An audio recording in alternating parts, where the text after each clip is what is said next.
Obat batuk pilek untuk bayi 0-6 bulan secara alami, mari kita bahas.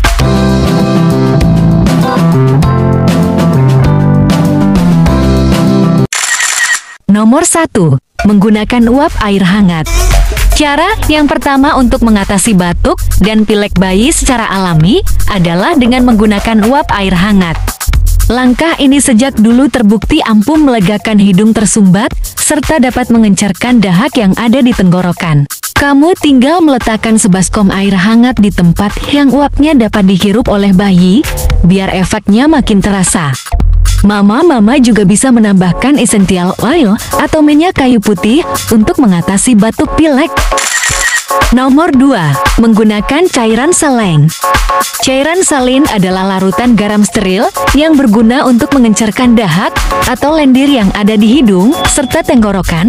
Kamu bisa mendapatkan cairan salin di apotek terdekat.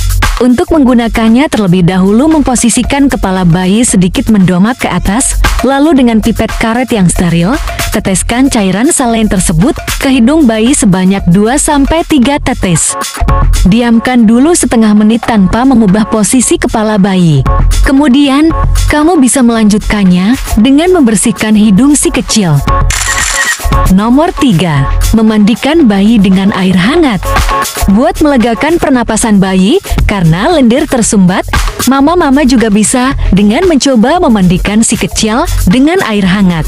Enggak hanya membuka saluran hidung yang tersumbat, mandi dengan air hangat juga bisa membuat bayi merasa lebih nyaman dan tubuhnya jadi lebih rileks. Nomor 4. Lebih sering menyusui bayi.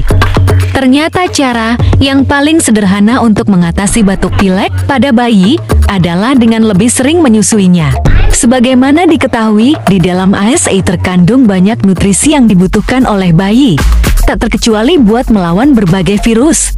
Jadi, usahakan untuk mama-mama lebih sering menyusui bayi ya, untuk membantu proses pemulihannya dari penyakit. Nomor 5. Berikan makanan yang bernutrisi. Jika bayi sudah memasuki usia 6 bulan atau telah bisa diberikan MPASI, mama-mama bisa juga lebih banyak memberikan makanan yang bernutrisi baginya. Tentunya bakalan lebih memerlukan nutrisi selain dari ASI guna melawan virus serta memperkuat sistem imun tubuhnya, maka dari itu mama-mama disarankan untuk lebih banyak memberikan makanan sehat kepadanya, seperti sayuran, buah-buahan, makanan yang berprotein tinggi, dan lemak sehat.